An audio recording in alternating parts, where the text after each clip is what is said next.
Welcome to the MOOCs course Mechanical Unit Operations. The title of this lecture is Cross Flow Filtration, lecture number 2 on this cross flow filtration.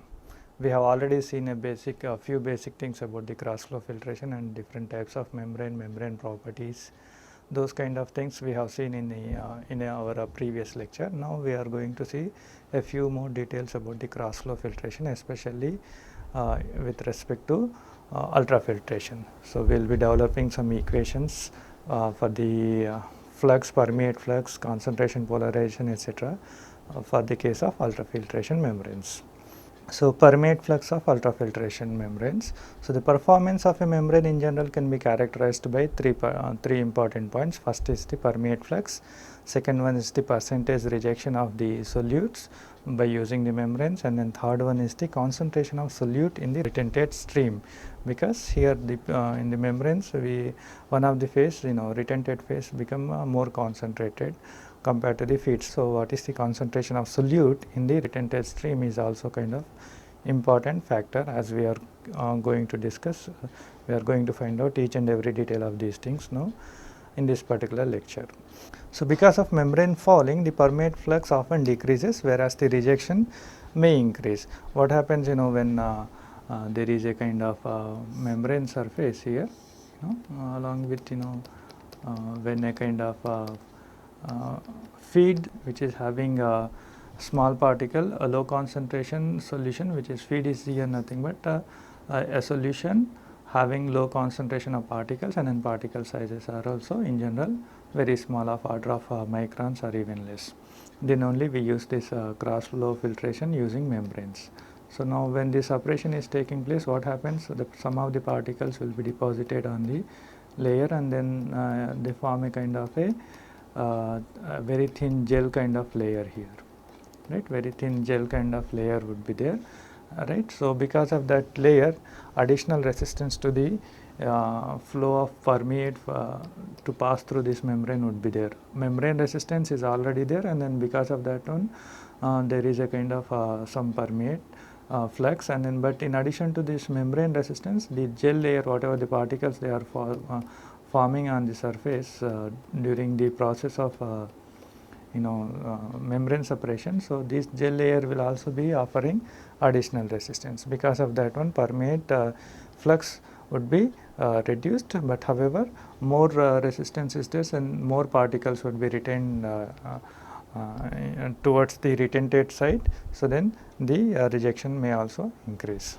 Now what we consider? We consider a performance of a clean membrane used for purifying a solution having certain amount of osmotic pressure. Okay, so this osmotic pressure is function of concentration, as we understand. So as the concentration of the solute increases, the osmotic pressure of the feed solution, whatever is there, that increases. Okay, so then accordingly the correction has to be made in the performance. So all those things we are going to see now here. Now let us assume the water is flowing through a porous structure of the selective membrane layer within the laminar flow. Not necessarily assuming, because in general whatever the flow is there through the membrane, that permeate flow rate is in general very small. So the Reynolds number would be in general very small. So under such conditions, laminar flow conditions or equations related to the laminar flow can be happily considered. And then driving force here for the performance, whatever we are trying to develop, performance equation we are trying to develop for the clean membrane. For that case, driving force is not just the pressure drop, but the pressure drop minus osmotic pressure, because we are taking a case where the solution is having a significant amount of osmotic pressure, and then epsilon is the void fraction of the membrane. So membrane in porous structure is there, whatever the porous structure void fraction is there, so that is epsilon.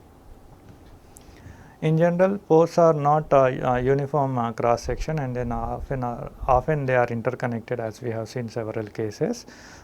Because of that one, whatever the nominal thickness of the active layer, so let us say if this is the active layer, these active layers are in general in a few micron sizes, right? But just to explain, I am drawing a kind of thick layer so that we can see the details. So this here, this is the active layer, membrane layer. This is mounted on a kind of support if it is a supported membrane kind of thing, and this support is a kind of a macroporous material. Okay. Now here these pores, whatever the membrane surface onwards, the pores should be there. The pores not necessarily be a kind of uniform pore structure, something like this. It is not possible. So they may have a kind of different degrees of interconnection, and then different levels of porous structures as across the cross section. If this is the L of the membrane, across the cross section of this active layer, as we pass on the path that the permeate molecule is passing through the membrane, that is more than L, because the porous structure is not uniform like this. So because of that one, we have to multiply by some tortuosity factor tau, as it is similar as kind of what we have done in the case of a flow through packed bed. Okay. So here also the pores are interconnected, and they are not uniform, and then their length, the molecule may be traveling the length more than the active layer thickness. So L has to be multiplied by some factor, tortuosity factor, that is tau. Now for this case, whatever the Hagen-Poiseuille equation is there, what we assume that we take this now L, if you multiply by tau, that tau is taking care of the tortuosity factor. So now we can say that these pores are kind of a uniform cross section L tau, that tau is taking care of the non-uniformity factor. So then through this pore, through individual pores, now each pore is like this of length L tau, and then permeate through which is coming V by epsilon, because there are n number of such kind of pores are there, right. So similarly, exactly the same way that we have done for the packed bed. So these factors we have to bring into the picture in Hagen-Poiseuille equation. Whatever the delta P by L is equals to 32 mu V by d square is there. This is the Hagen-Poiseuille equation for flow through a pipe, uniform cross section pipe. So then this is what we have, Hagen-Poiseuille equation, which is valid for a infinitely long cylinder, or for the cylinder where the case L by D is very much higher than the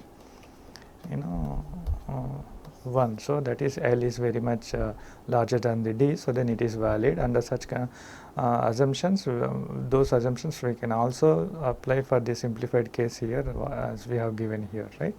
Okay. But with a kind of modification, this L has to be multiplied by tau, and then this V has to be divided by the epsilon in order to bring the effect of the voidage through which only the material is flowing, through which only the permeate is flowing. When we do this one, we get this thing. So this is 32 mu V by d square is nothing but delta P by L, and then also this pressure, now the whatever the resistance is, the driving force for the flow is there, it is not a simple pressure drop, but also there is a kind of effect of osmotic pressure. So that should also be taken in care into this equation. So delta P minus delta pi divided by L has to be now L tau, 32 mu, V has to be V by epsilon, and D is as it is, we are keeping as it is, though it is not the same as a kind of this thing, equivalent diameter kind of thing we have to write. But let us not go into all those details, because we are not going to simplify this equation further anyway.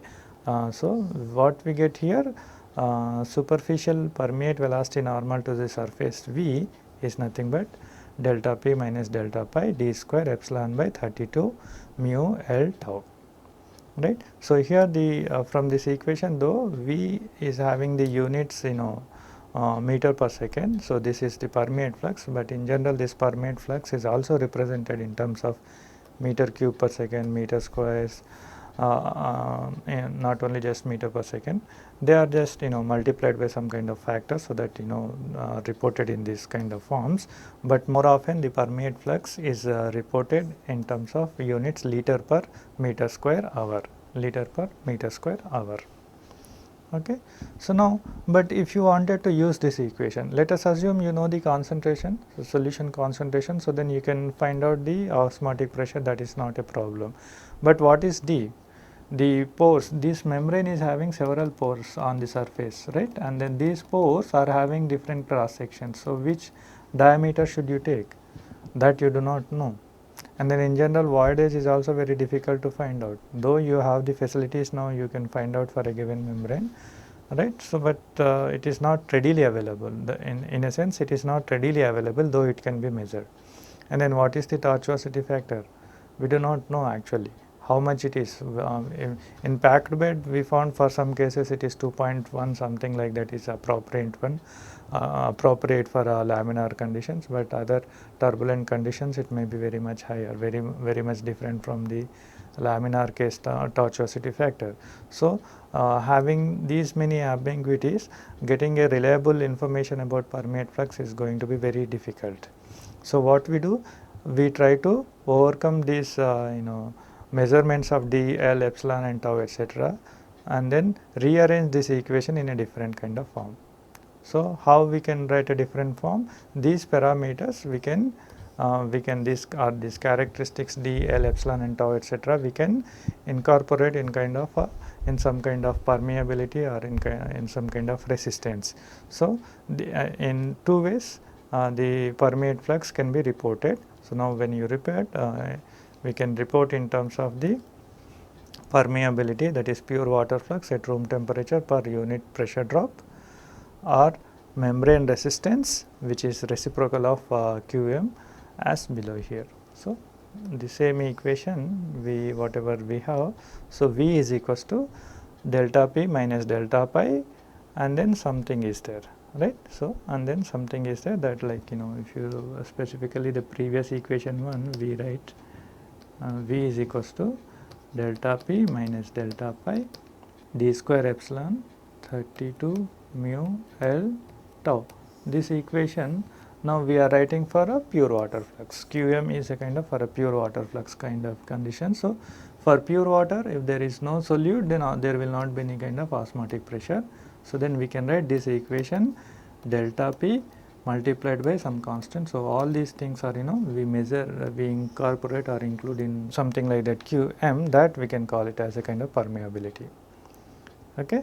So, or if you take the reciprocal of these things, so then we can take this one as a delta P by Rm. Rm is the resistance, which is the reciprocal of the permeability. So, either of the way it can be written, either of the way it can be written.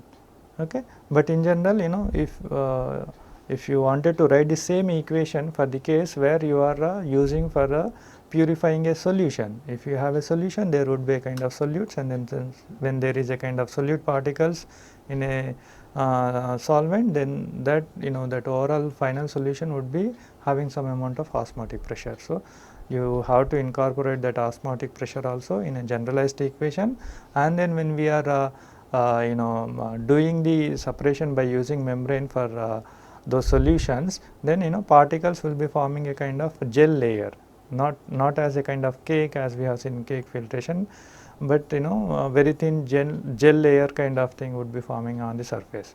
So, that surface, that gel layer is also offering some additional resistance in addition to the resistance due to the membrane. So, then whatever the Rm is here is is resistance due to the membrane only. There is no resistance due to the gel in this equation, because this equation we have written for the pure water case.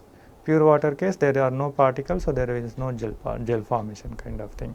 So, but when you take the solution, then this Rm should be added with the R gel or the resistance due to the gel, and then this delta P has to be subtracted with the osmotic pressure, that is minus delta pi should be added, that we are going to see, right. So, this equation, though we can write V is equals to Qm delta P, but it is writing delta P by Rm kind of form is going to be more useful, because wherever we have this kind of gel kind of formation things are there. So, those things can be easily incorporated their resistance can be easily incorporated if you are writing in the form of V is equals to delta P by Rm form.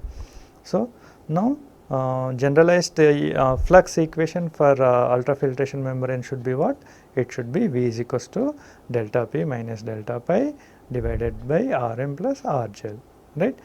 Okay. So, if you use the pure water, then delta pi is 0 for pure water, osmotic pressure is 0 for pure substance, and then there will not be any kind of gel. So, R gel would also be 0. That would be the case of previous case of equation number 2. But if you are using this one for purifying a solution using this ultrafiltration membrane, so then because of the particles in the feed solution, there will be a kind of osmotic pressure that should be brought into the picture. So, the delta pi has come into the picture, and then there will be a layer of particles, fine particles forming on the surface as a kind of layer that is known as the gel. So, that would also be offering a kind of additional resistance when we are using this membrane for purifying a solution. So, that resistance due to the whatever the additional gel has formed, that should also be brought into the picture. So, that is here. Okay. So, if you take the pure water case, delta pi and then R gel would be 0, and then equation 3 would be same as equation number 2 as we have just seen. But further what happens, at room temperature this equation is fine, okay. But above room temperature or for a permeate that is not pure water, then the membrane resistance can be corrected for the change in the viscosity. The change in the viscosity of the permeate with respect to the temperature can be brought in into the picture like this. So, Rm prime is equals to Rm mu by mu naught, whereas mu naught is a kind of viscosity of the permeate at room temperature, and then mu is the viscosity of the permeate at a higher temperature at which we are operating. Remember, the same equation number 3 in some books is also written in terms of mu terms will also be there. So, then accordingly the units would be changing in general. So, here Rm prime is corrected resistance and mu naught is viscosity of water at room temperature or whatever the solution that we have taken. Okay. So, now concentration polarization. Concentration polarization is nothing but whatever the gel formation is there, that let us say this is the membrane surface active layer. Okay, when there is a cross flow of a feed solution having a low concentration of fine particle. So, this is flowing cross like this. So, then retentate are taken like this, and then permeate is collected through bottom like this. Okay. Now, this is containing fine particles. So, then particles are retained over on the surface, they are separated, right, and then almost clear or almost clear permeate is collected at the bottom. This will also be having some kind of solute, because 100% rejection in general is not possible. So, permeate will also be having some solute particles, but very few particles, very less fraction would be there, right. And then retentate, it is a kind of concentrated solution. So, retentate concentration would be much more higher than the feed concentration. So, while this process is going on, the layer of the particles would be forming as a kind of a gel here, and then that will be offering a kind of a concentration which is very much higher compared to the bulk feed concentration. Let us say bulk feed concentration is C1. On the surface, if you take concentration is Cs, the Cs is going to be very much higher than the C1 because of this concentration polarization, or because of this particle are forming. So, the particle are forming as a kind of gel. So, that gel increasing the solute concentration on the surface of the membrane, that is known as the concentration polarization, right. So, this Cs at the surface is much more higher than the C1. And then let us say permeate concentrate or the solute concentrate in permeate is C2. So, C2 is not 0, if it is 0 only when the 100% rejection is there, but 100% rejection it is in general not possible for any case. So, then C2 will also have some values, okay. And then retentate concentration, let us say C or something like that, that must be very much different. Now, because of this concentration polarization, whatever the flux is there, the flux gradually decreases or the pressure drop increases. okay, and then when the pressure drop increases, the Cs also increases gradually. Okay. So, these kind of phenomena occur for ultrafiltration membrane. So, this concentration polarization concept we are going to see now, and then we are going to develop equation for this case. Okay. So, now osmotic pressure depends on solute concentration at membrane surface. So, now what happens if you obtain the osmotic pressure based on the C1, so that is not going to give the correct results, because the solute concentration is very much different on the membrane surface, or whatever the osmotic pressure is playing role in separation, that is playing role only at the surface, because membrane surface, because there only from there that point only separation is taking place. So, when you calculate the osmotic pressure for the solution, you have to use the Cs concentration rather than the C1, right. So, that is the reason the osmotic pressure, though is very small for a kind of dilute solution, dilute feed solution you take, let us say very small dilution like 0.01 percentage of solids are only there in a kind of feed solution. Despite of that one, so in general when you say that 0.01 gram per liter of solutes in a feed solution, it's a kind of very small concentration. So, then what you assume that osmotic pressure is going to be very small, that can be neglected. But because of this concentration polarization, what will happen? Now, the Cs is going to be much more higher, it is going to be much more higher than 0.01. How much higher, that is what we are going to develop equation to obtain this expression. So, even for the dilute solutions, you cannot avoid considering the osmotic pressure, because the osmotic pressure is based on the Cs surface concentration, which is going to be much higher than the feed solute concentration C1. Okay. So, this concentration is often much greater than the bulk concentration C1, especially if permeate flux is high and then solute diffusivity is low. And then concentration just inside the pores, let us assume if it is Cm, pictorially we are representing, going to represent. Cs is the surface concentration here, just let us say the pore is starting here. So, right at this point at the just inside the pore, the concentration of the solute is again going to be different from Cs and C1. Okay. What is that? We do not know, let us assume it is Cm. Okay.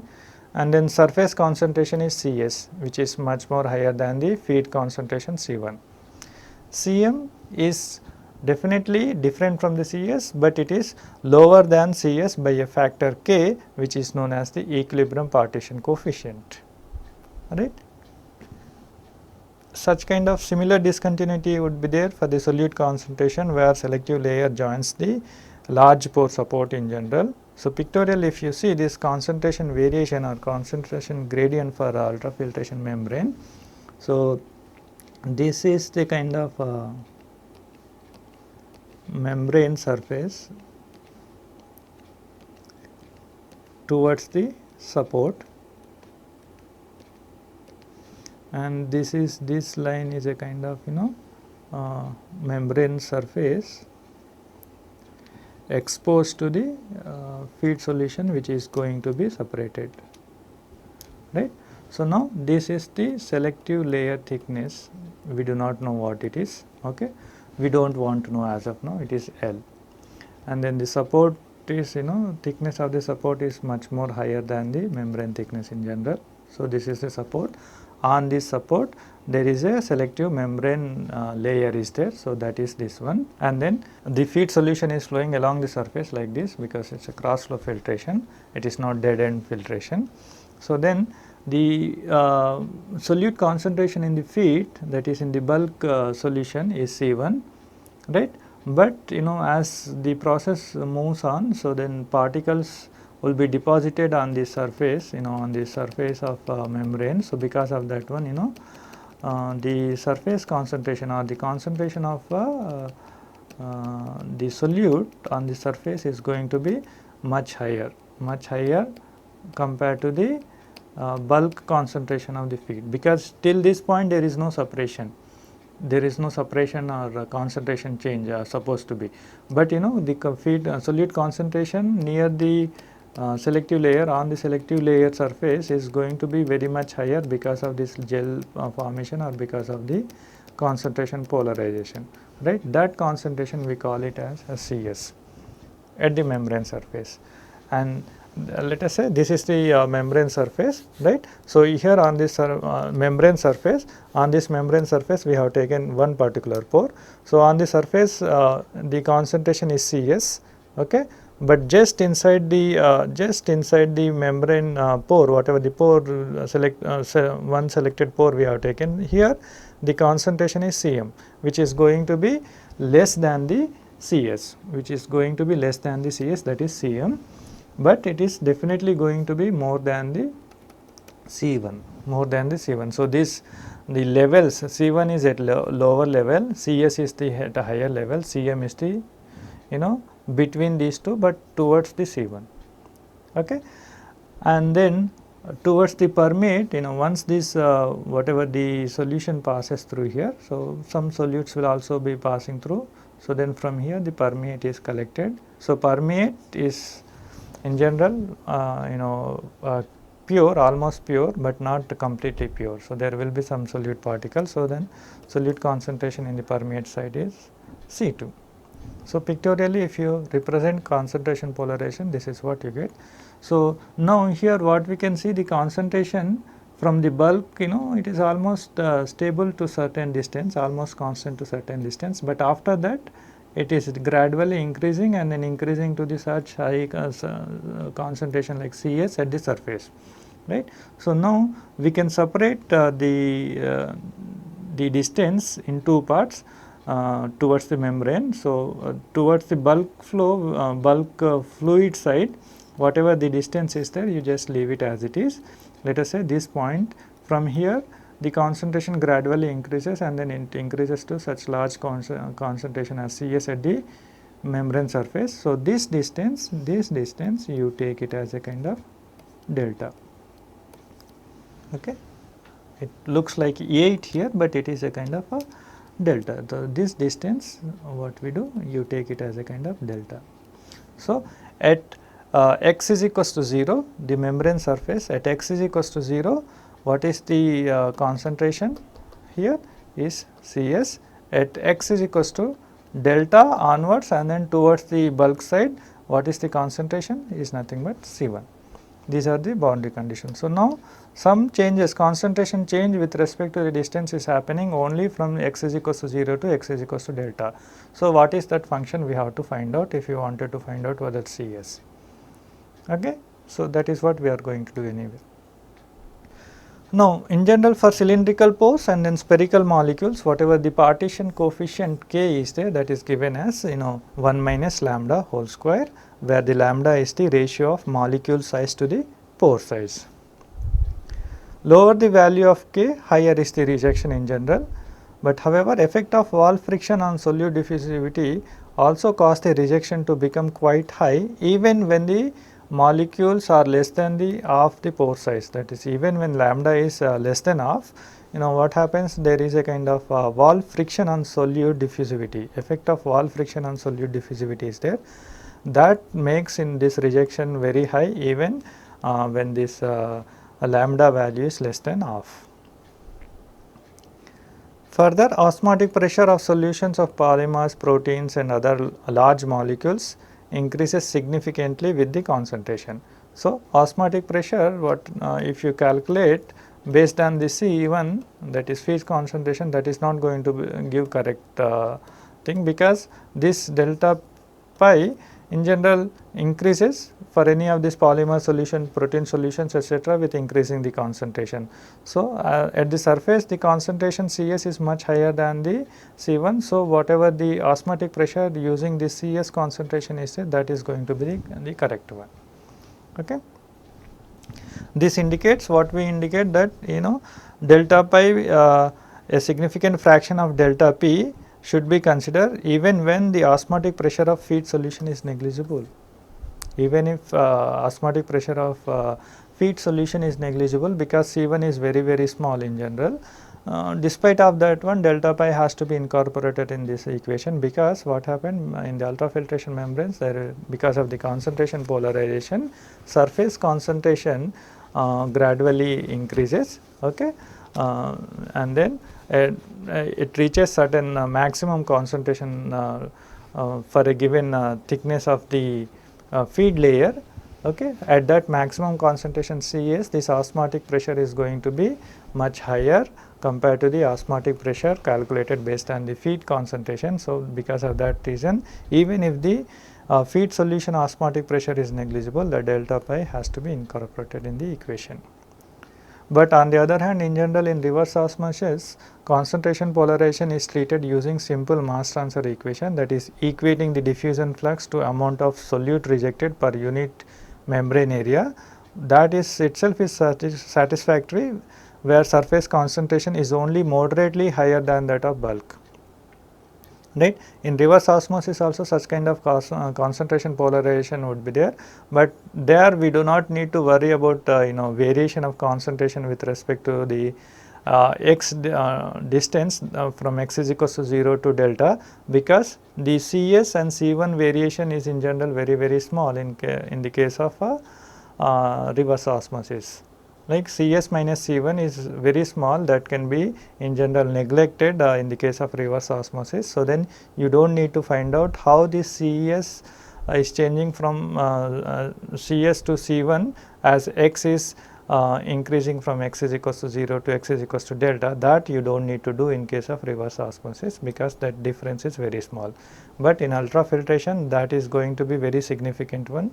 So, we cannot avoid that variation, whatever the concentration variations with x direction near the surface, we cannot avoid in ultrafiltration. So, that is what we are going to do now.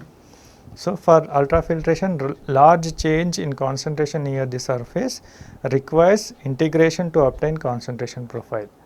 So, if you want to integrate, you have to develop a kind of differential equation that you can get by doing the basic balance equation. So, what kind of balance that we can have near the surface, membrane surface? Flux of solute due to convection plus diffusion is constant in the boundary layer, and it is equals to the flux of solute in the permeate. So, let us say if I redraw, this is a kind of membrane surface, right, this is a kind of support, and then here we have a kind of permeate of concentration C2. So, on the surface here the Cs concentration is there, and then at the bulk C1 is there.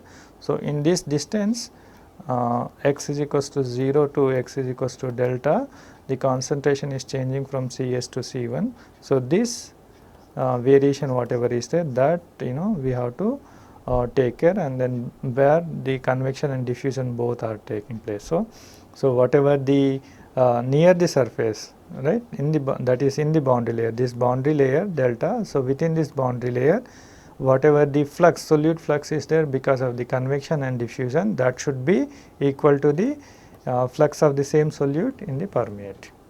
Okay. That will give you the basic flux balance at the membrane surface. So, in the boundary layer, the solute flux due to the convection is Vc, and then in the boundary layer the solute flux due to the diffusion is dV dC by dx. Let us take dV as a kind of diffusivity, and then solute flux in the permeate side is Vc2. And then what are the boundary condition? At x is equals to 0, that is on the membrane surface, C is equals to Cs, and x is equals to delta, that is the outmost layer of the boundary layer, whatever the concentration polarization, because of the concentration polarization whatever the boundary layer is formed, that thickness is delta. So, outer layer of that the boundary layer is exposing towards the bulk fluid. So, the concentration should be C1. So, from this point onwards concentration is everywhere, here it is C1. Okay. So, now this equation you solve and then apply these boundary conditions. So, then you will be having an expression to get Cs as function of C2. That is what we are going to do now. So, Vc plus dV dC by dx is equals to V C2, that we have done just now flux balance equation at the membrane surface. So, then now V terms we keep one side, other terms we take to the remaining right side, right. Now, we can rearrange this equation. V by dV dx is equals to minus dC by C minus C2 when you integrate either side. So, dx is integration of dx is x, and then x is varying from 0 to delta, that is within the boundary layer, okay. Due to the concentration polarization, whatever the boundary layer is there, that the thickness is delta, and then that is varying between 0 to delta from membrane surface to outer towards the feed side, okay, bulk solution side.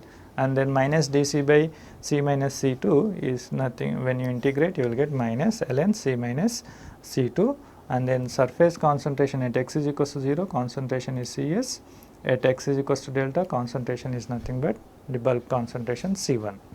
So, when you apply these boundary conditions, limiting conditions, we have V delta by dV is equals to ln Cs minus C2 by C1 minus C2.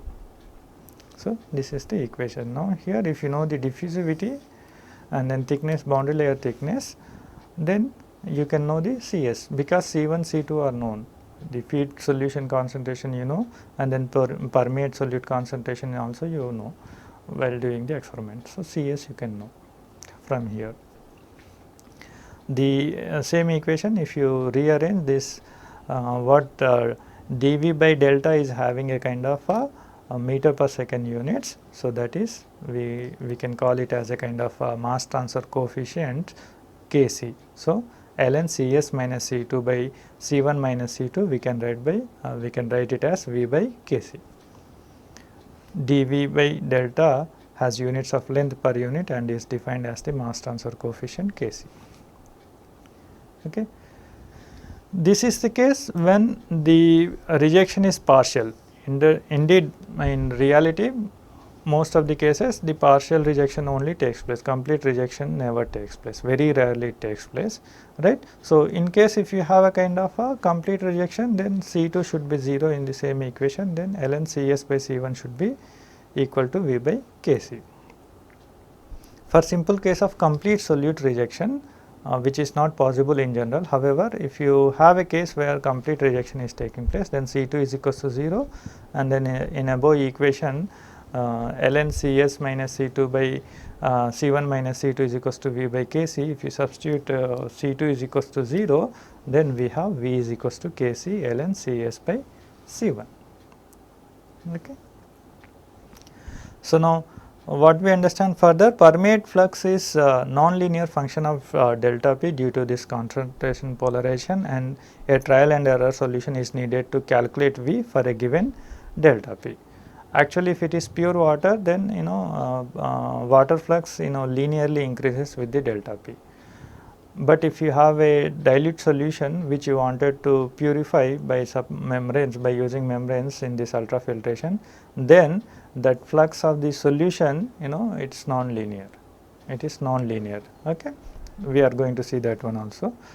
So, however, when there is a complete rejection of solute and no gel resistance is there, delta P for specified V can be obtained directly by using equation 7. From here you can get the Cs, and then once you know the Cs you can know the delta pi, and then once you know the delta pi, so then we can use this equation to get delta P for a required V. Basically what this statement says, that let us say if you wanted to have 0.001 liter per meter square hour of permeate flux, how much delta P should you apply? That is what you wanted to calculate. Okay. So, then for that you need to know delta pi also, how much delta P is required. If you want to calculate how much delta P is required for a specified permeate flux, let us say 0.001 liter per meter square hour of permeate flux, if you want to obtain by using ultrafiltration membrane, then how much delta P should you apply? That you can calculate by these equations, right. For that you need delta pi. So, this delta pi can be obtained by the Cs concentration, and Cs you can obtain from equation number 6 or 7 depending on the rejection. If the complete rejection, then equation number 7 can be used. If partial rejection, then equation number 6 can be used. That is the point of using this equation. So, this developed equation is used in two ways. You can directly obtain what is the surface concentration or the solute concentration at the surface CS, or you can obtain delta P required to maintain a specified permeate flux. Either way you can use these equations. Now, let us say as I mentioned already, whatever the flux is there, if it is for the pure water, it is going to be linear in general. So, but if you have a kind of a solution, if you have a kind of a dilute solution and then using a membrane for separating that solution, so that you can have a kind of clear permeate and then concentrated retentate as a kind of separate layer, then this flux is not going to be linear with delta P. Why? Because there is a kind of osmotic pressure because of the solute particles, right. Because of that osmotic pressure, even if you apply certain pressure initially, so for initial certain delta P there will not be any kind of flux. Now, here you can see at the origin this pure water flux is passing through the origin, but the other line, the solid line, is a kind of permeate flux for a kind of a solution. When you take a dilute solution, then the flux would be having like this, and then this is not passing through origin. That means the solute retention will be there, and then permeate flux will only start after certain delta P has to be applied, and that delta P is nothing but what that is, osmotic pressure has to be overcome, then only the flux permeate flux will start coming out, okay, or the permeate will start coming through the membrane. Until that pressure, until and unless that pressure is crossing that osmotic pressure, the separation will not take place. So, this is the reason here it is not passing through the origin. So, permeate flux of pure water feed is proportional to delta P, and then you can see this proportionality, a kind of linear plot you can see here, okay. So, this is increasing with increasing the delta P linearly. But for dilute solution, permeate flux is 0 until pressure drop exceeds small osmotic pressure. Whatever the small osmotic pressure is there, because of the presence of solutes in the solution, there is a small osmotic pressure. Until and unless the applied pressure exceed that osmotic pressure, the permeate flux will not be there, it will be 0, okay. Then after that, after crossing this osmotic pressure, further if you increase the pressure, right, when you start applying the pressure, gradually you increase the pressure, right. So, there will be a position, there will be a kind of pressure drop which is equal to the osmotic pressure, and then after that permeate is started coming. But after that osmotic pressure, if you further increase the applied pressure, then what happens? Let us say 1.1 is a kind of 1.1 atmosphere is a kind of osmotic pressure for a given solution. Then up to 1.1 pressure drop, there will not be any permeate, and then permeate will be 0, and after 1.1 atmosphere is further gradually you increase the pressure drop, the flux is going to increase gradually, but this increase in a kind of non-linear like this, and then after certain point, let us say from this B to C point, it is going to be constant. That is the point where gel formation is there, and gel is offering a lot resistance, and that resistance is known as the delta P gel, which is not allowing further flux increase. With increasing delta P, CS increases, right. CS, that is the concentration, solute concentration on surface increases, because more and more particle would be forming or contributing towards the gel formation. So, CS concentration would increase, but CS concentration may be slightly increasing, but the corresponding osmotic pressure, you can see it is largely increasing. How largely it is increasing from one level to the other level gradually, you can see. So, that this is all delta P. So, as the pressure drop increases, the osmotic pressure is increasing to the larger extent, faster rate increases. This is the permeate flux versus pressure drop plot for a kind of ultrafiltration membrane. In general, this is what you find, okay.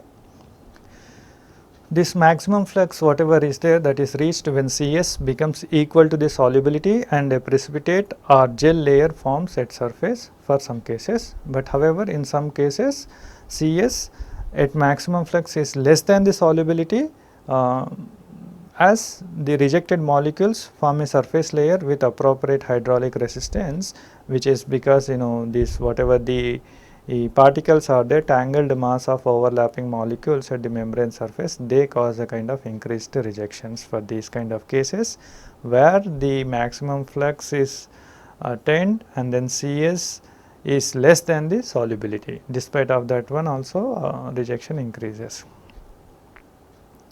So, now what we understand here, so whether the gel formation is there or not, R gel and delta P gel can be applied to this layer even when there is no gel present, because the gel formation is going to take place gradually with increasing the delta P.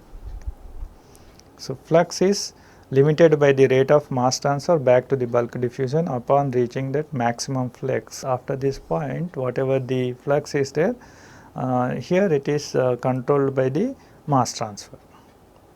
Okay.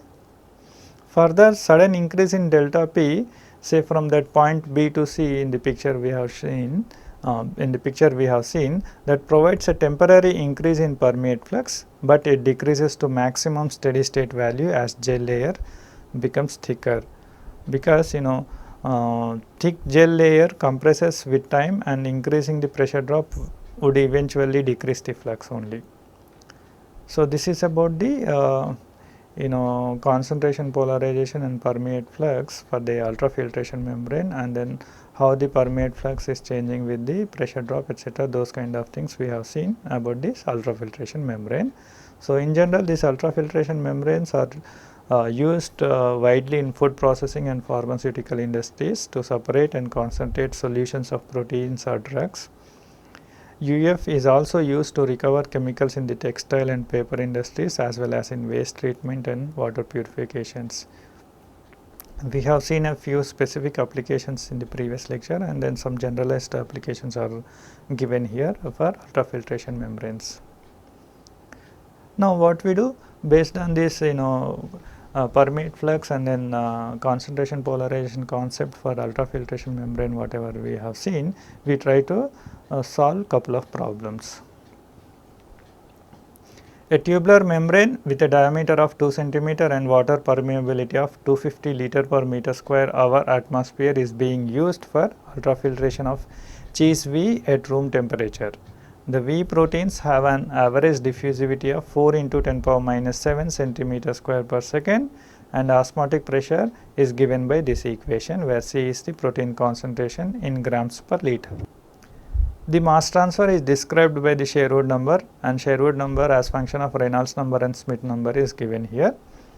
So, now for the conditions of protein concentration 10 grams per liter, that is the C1 is given, and then solution velocity 1.5 meter per second, and gel concentration, that is Cs is given 300 gram per liter, C1 is 10 gram per liter. So, now you can see Cs is 300 gram per liter, 30 times higher, okay, and 100% rejection is there. So, under such condition, what is the permeate flux and what delta P should be applied to achieve this permeate flux?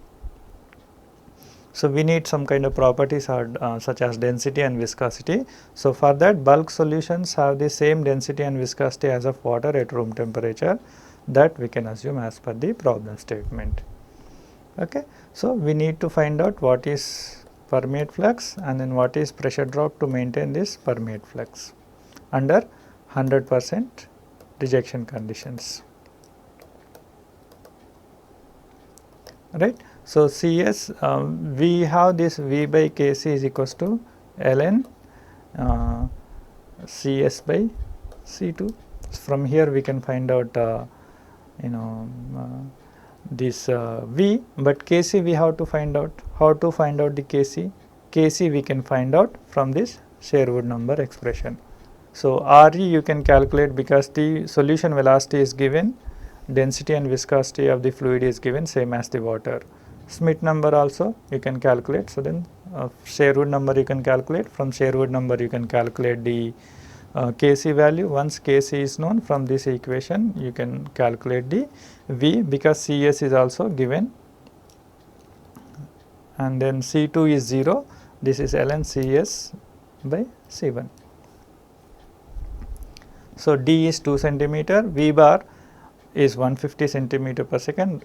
This V bar is not the permeate flux, it is the velocity, it is the velocity of the fluid that is given. For the condition of protein concentration 10 gram per liter, solution velocity is 1.5 meter per second. At that high, whatever the across the membrane surface feed is coming at high velocities, right, that high velocity is nothing but 1.5 meter per second, it is not the permeate flux.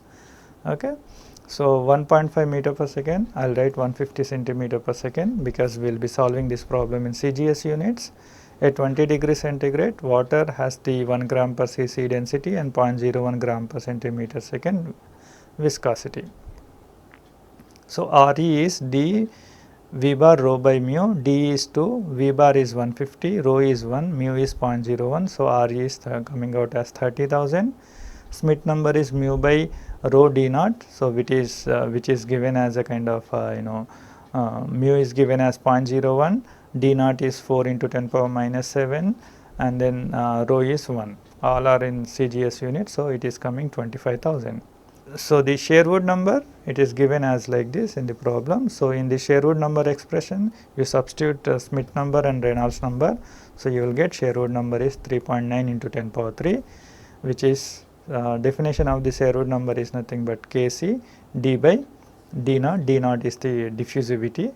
So, now from here you can find out the Kc. Kc is equals to 3.9 into 10 power 3 into diffusivity is 4 into 10 power minus 7 divided by 2 is the diameter. Then you will get K as 7.8 into 10 power minus 4 centimeter per second. Kc you will get it as 7.8 into 10 power minus 4 centimeter per second. So, permeability Qm is given as 250 liter per meter square hour atmosphere. So, that we have to convert into the centimeter per second. So, then you will get this one, and then V is equals to Qm delta P, Qm delta P minus delta pi we have to have, because now it is a dilute solution. Dilute is V solution. So, delta P minus delta pi should be V by Qm. So, V is the whatever the permeate is there, that we have to find out, and then Qm is the permeability, that is 6.9 into 10 power minus 3, that is again given. Okay. So, now in this equation if you wanted to find out V, you need to find out delta pi, you need to find out delta P also. Okay. But for 100% rejection case, we know that V is equals to Kc ln Cs minus C1. So, we do not need to find out V from here, we can find out from here, because it is given in the problem statement for 100% rejection conditions.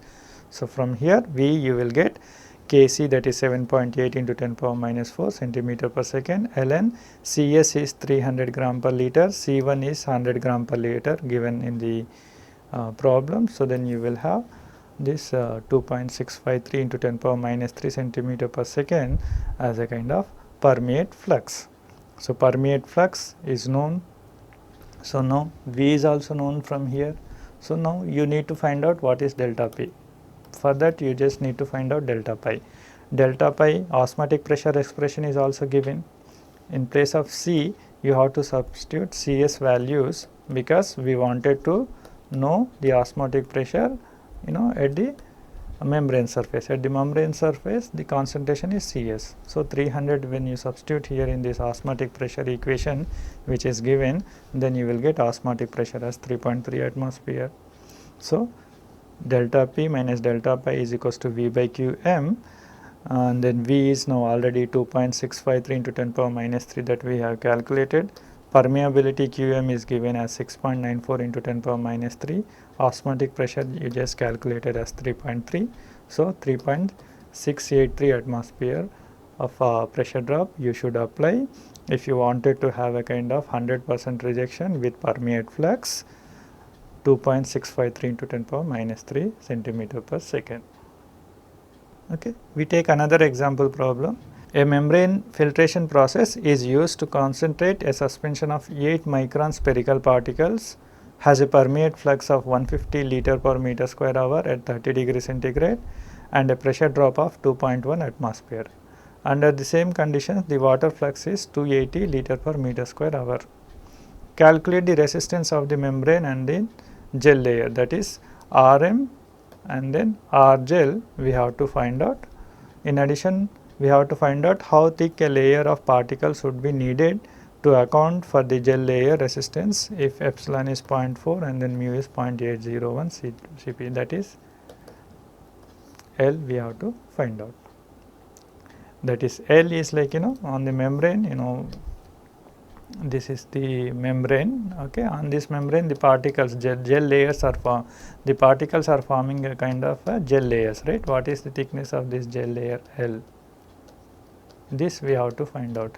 So, for this we can use the Kouzhnik-Arman equation, that kind of form, that delta P by L is equals to from the Kouzhnik-Arman equation we have that 150 mu u 1 minus epsilon whole square divided by pi s square dp square epsilon cube. That expression we can use, right. So, in that expression delta P is known, only L that we can know. L is nothing but the length of the packing. Now, here that length of the thickness of the gel whatever is there, that is L here in this case, okay. So, before that we have to find out Rm and R gel. Let us see that one. dP is given, permeate flux is given, so we converted in meter per second. Delta P is given, it is converted into the Pascal. Water flux is also given in liter per meter square hour. If you convert into the meter per second units, it comes like this. Epsilon is given, mu is given, okay. So, in kg per meter per second, it is 0.801 into 10 power minus 3.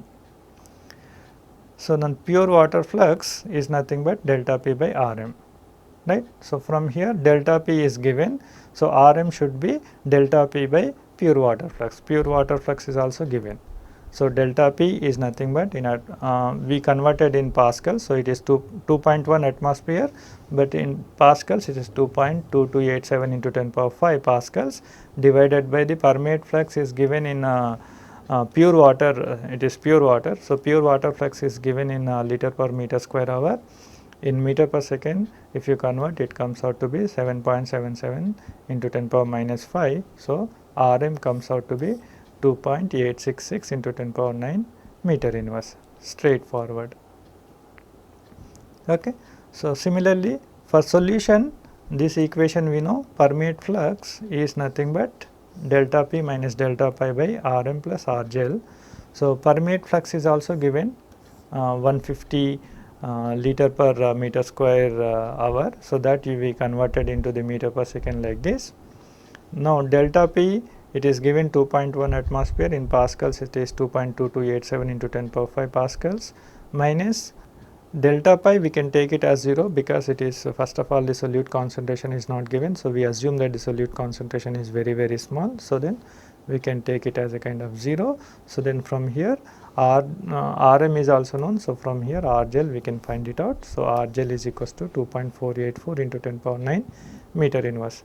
What we can see here, the gel resistance is not small compared to the membrane resistance. Indeed, it is, both of them are almost equal. So, whatever the membrane resistance, the same amount of resistance is almost same amount of resistance is also offered by the gel. So, gel layer one cannot avoid easily, otherwise results may be going wrong. So, gel layer resistance is also very significant in ultrafiltration. So, delta P overall is 2.1 atmosphere, but that should be delta P gel plus delta P membrane, whatever the resistance offered by the membrane and then whatever the resistance offered by the gel are there. So, across these two layers whatever the pressure drops are there, they would be added together to get the total pressure drop, as same as in cake filtration we have done, right. So, now but delta P is proportional to the flux, isn't it. So, then delta P membrane you can find it as 2.1 into 150 by 280, 150 is the permeate flux, 280 is the pure water flux. So, from here delta P membrane you will get 1.125 atmosphere. So then delta P gel you can get it as 2.1 minus 1.125, so that is 0.975 atmosphere, which is 9.88 into 10 power 4 pascals, right. Then we have to find out this layer of particles, whatever the gel layer has formed, so that is having some thickness, that we have to find out. So as I mentioned, so if this is membrane, on this surface the particles are forming. So this layer, though it is very thin, so we can apply the principles of flow through packed bed, and then we can use this Kozhnik-Orman equation, that is delta P by L is equals to 150 mu v 1 minus epsilon whole square by pi s square dp square epsilon cube. Here except L everything is known.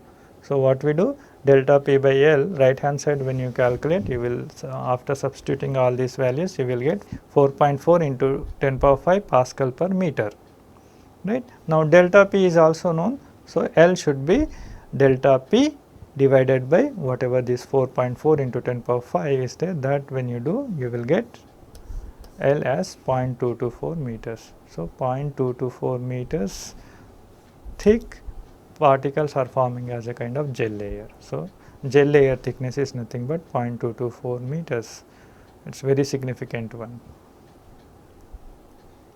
So finally we see the partial rejection of solute. So we have seen there are three cases: permeate flux, and then percentage of rejection, and then solute concentrate and retentate are the kind of three important things which describe the performance of ultrafiltration membrane. So permeate flux we have seen. Now we are going to see the partial rejection of solutes. In general, membranes whatever we select, they have the pores which are larger than the solute molecules in many ultrafiltration applications. So because of that one, only partial rejection takes place. It is not possible to get a kind of complete rejection in general. So fraction rejected R is sometimes defined using the feed and permeate concentrations as RF is equals to 1 minus Cp by Cf. But the Cf we have seen in, especially in ultrafiltration membrane, it is very much different. It is very much different from one location to other location, especially that the boundary layer that is forming because of the concentration polarization. The concentration varies from C1 to Cs. So feed concentration C1 we cannot use, Cs we in general we do not know. So what happens, people in general use retentate concentration. So that is 1 minus C2 by C1 is as a kind of R rejection. C2 is nothing but the permeate concentration, C1 is nothing but the retentate concentration. Terminology is different here. Okay. So C2 is permeate concentration and C1 is the retentate concentration here, not the feed concentration. Okay. And then R depends mainly on ratio of solute size to pore size, which determines the partition coefficient, and ratio of V by Kc, which determines the concentration polarization effect. Both are very much important factor in ultrafiltration. So we have to bring in those factors here. So now whatever the equation number 6 to 9 we have, so if we combine, then we can get Cs concentration like this. How we get? We do this one. So equation 9 we just now seen R is equals to 1 minus C2 by C1. So from here 1 minus R is equals to C2 by C1, or C2 is equals to 1 minus R multiplied by C1. And then equation number 6 we have already derived. So this ln Cs minus C2 by C1 minus C2 is equals to V by Kc. This we have already derived. This is equation number 6. So now what we do, we take exponential either side, so then we get this one. And now from here, from this part C1 minus C2, what we do, we take C1 common, so that we have 1 minus C2 by C1, rest everything keep same. So now this 1 minus C2 by C1, what we can write? We can write it as R from equation number 9. So whatever the C1, R is there, that you can take it to the right hand side. So Cs minus C2 is equals to C1 R exponential V by Kc. That is Cs is equals to C2 plus C1 R exponential V by Kc we can write. And then from equation number 9 we can also write C2 as 1 minus R C1. So in place of C2 you substitute 1 minus R C1, and then plus C1 R exponential V by Kc is as it is. So, now from these two terms, if you take C1 common, then Cs is equals to C1 multiplied by 1 minus R plus R exponential V by Kc. So, this is what we get. So, that means if you know the retentate concentration or if you know the feed concentration, you can know the surface concentration or solute concentration at the membrane surface through this expression once you have the V, Kc and C1 information along with the rejection. So, if the diffusion in the membrane is negligible and solute is carried through the pores by permeate flow, permeate concentration is the same as that in equilibrium with the Cs, that is C2. That picture we have, right. So, what we have, like this membrane surface we are having, right.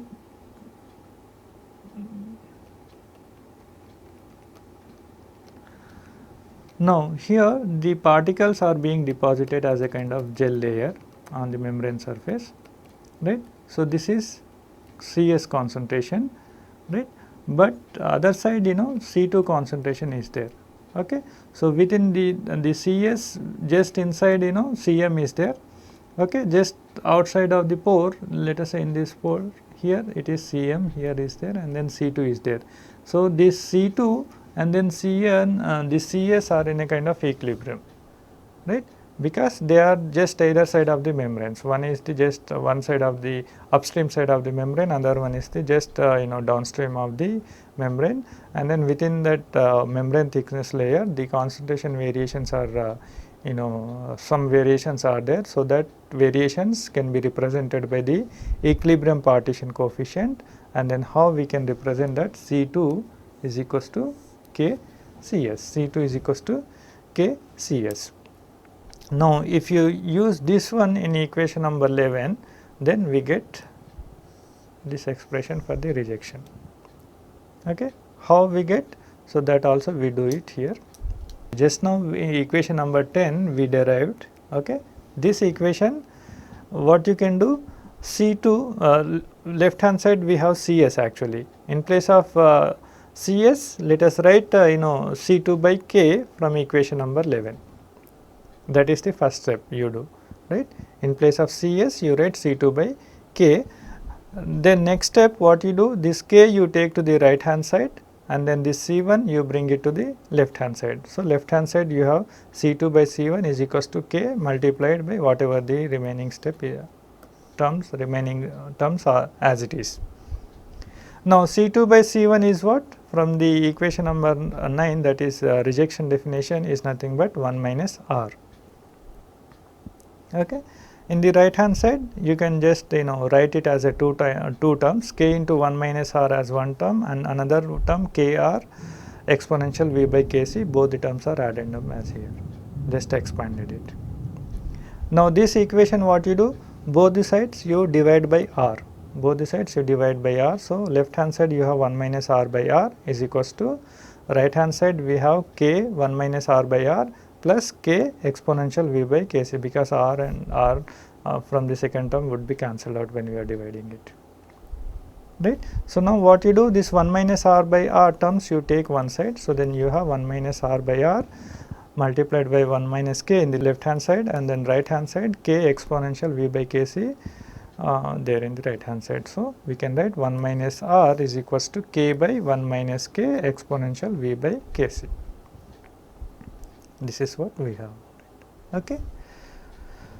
So, now from this equation, when this V by Kc approaches 0, V by Kc approaches 0, then what we have, exponential of 0 is 1. So, that means rejection approaches 1 minus K, rejection approaches 1 minus K, and then rejection decreases with increasing flux because of the concentration polarization. Further, in this kind of expression whatever we have found, they are found to be kind of reliable in ultrafiltration of a dilute dextran solution using a tubular membrane. Rejection varied from 77 to 93% with decreasing flux experimentally, and it is found in good agreement with our equation number 12 just we derived when by substituting K is equals to 0.044. But in general, what happens in the layer for filtering solutions of moderate to the high concentration, maximum flux is in general low, and then diffusion in pores may become important. In some cases, it is possible that the diffusion in pores is much more dominant than the other cases, right. Under such conditions, how these equations would change. So, now in the previously whatever the changes were there, the concentration changes, those things we have seen in this side, right. So, but now this membrane layer, within this membrane layer, selective layer, it is having certain thickness, maybe in some microns, but it is having certain thickness. In this thickness, there are several pores are there. In the pores, if the diffusion is dominating, right, that part we have not taken care while deriving the concentration polarization. So, under such conditions, what could be the equation for the CS and V, etc. So, again we have to see the basic equation here, basic balance equation. Now, what happens here, the diffusion is inside the pore. So, then at the membrane surface, whatever the flux is there, that is the flux is only because of the convection if you take. So, that convection is Vc, and then other side the flux is the Vc2, and then that should be added with the flux due to the diffusion inside the pore. So, that is dE dC by dy. So, dE dC by dy should be added here. So, that if you take into the left hand side, you will get this one, right. And then dE is nothing but effective diffusivity, that is d pore epsilon by tau, and then y is the distance from the membrane surface towards the permeate, from the membrane surface towards the permeate, that is in the y direction, the reverse x direction. So, that is y here. So, at the membrane thickness is L. So, y limits are, limits of y is nothing but y is equals to 0 here, and then here y is equals to L. At y is equals to 0, C is nothing but Cs. At y is equals to L, C should be C2, but they are having some partition coefficient, equilibrium, they are in equilibrium with each other. So, then the corresponding concentration should be multiplied by the partition coefficients K, right. So, now this equation will be integrating and then applying the boundary condition exactly the same way that we have done for the concentration polarization. Then we have V terms if you take one side, and then D terms if you take the other side. So, then V C minus C2 is equals to dE dC by dy, then V by dE dy is equals to dC by C minus C2. When you integrate it, V by dE, integration of dy is y, and then limits are 0 to L. 0 is the membrane surface, L is the membrane thickness towards the permeate side. Okay.